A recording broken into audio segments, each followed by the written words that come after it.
Assalamu alaikum wa rahmatullahi wa barakatuh. Je présente, je suis Nabila Salman Hassan, conseillère technique au ministère de la Femme et de la Famille. Je suis là aujourd'hui pour vous parler du projet Jouer pour apprendre de l'USAID. C'est un projet avec lequel on a essayé de toucher à tous les parents parce que c'est un projet qui est focalisé sur le jeu, sur l'apprentissage de l'enfant par le jeu. Mais on s'est beaucoup intéressé maintenant sur le comportement des parents envers leurs enfants.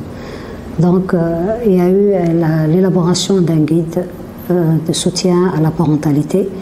Ce guide nous a permis de faire nos formations conjointement avec l'appui technique de l'UNFD sur le jeu et l'importance du jeu que les parents doivent appliquer chez eux, dans leur maison, pour le bien-être émotionnel de leur enfant. Et tout message passe que par le jeu. Donc on a formé les parents sur ça en présence des enfants pour voir comment les parents peuvent-ils transmettre un savoir à travers le jeu, un savoir par le jeu libre, le jeu guidé à leurs enfants. C'est très intéressant, c'est un projet très intéressant. Le jeu est un outil, c'est un outil privilégié. Il est également un moment de convivialité entre parents et enfants, raison pour laquelle on s'est focalisé sur le jeu. Et même lors des formations, on a fait jouer les parents. Et quand on les a fait jouer, on a fait transmettre le message. C'est par le jeu que les messages passent.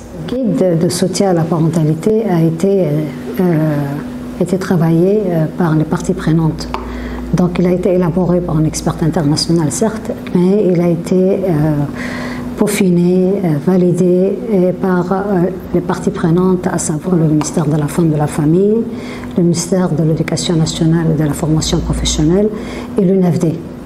Donc toutes les trois parties prenantes ont été présentes même lors des formations dans les régions.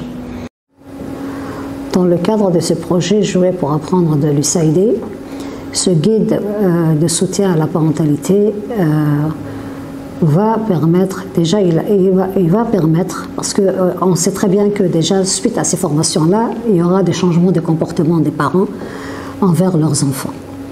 Ils ont découvert des choses, les parents ont découvert des choses qui peut-être étaient à leur portée mais qu'ils ne savaient pas. Pour les enfants aussi, c'est enrichissant. Parce que l'enfant, s'il a tous les jeux à sa disposition, si les parents jouent avec lui, ça va améliorer son bien-être émotionnel. L'enfant, non seulement il va avoir ce côté bien-être émotionnel, il va s'épanouir, il va s'adapter à une nouvelle vie, c'est-à-dire il sera là en train de jouer. Et plus l'enfant joue, plus il s'épanouit, plus il fait appel à ses compétences. Quand on parle de jeu, on ne demande pas aux parents d'acheter du matériel de luxe pour faire jouer les enfants ou faire passer un message. Donc c'est un matériel qu'ils peuvent trouver à leur portée, c'est-à-dire des capsules, des bouteilles de Coca et Fanta, des allumettes, des petits cailloux qu'ils peuvent rassembler ou ramasser dehors, ils peuvent en trouver beaucoup. Donc c'est avec ce matériel de leur portée qu'ils peuvent faire jouer les enfants.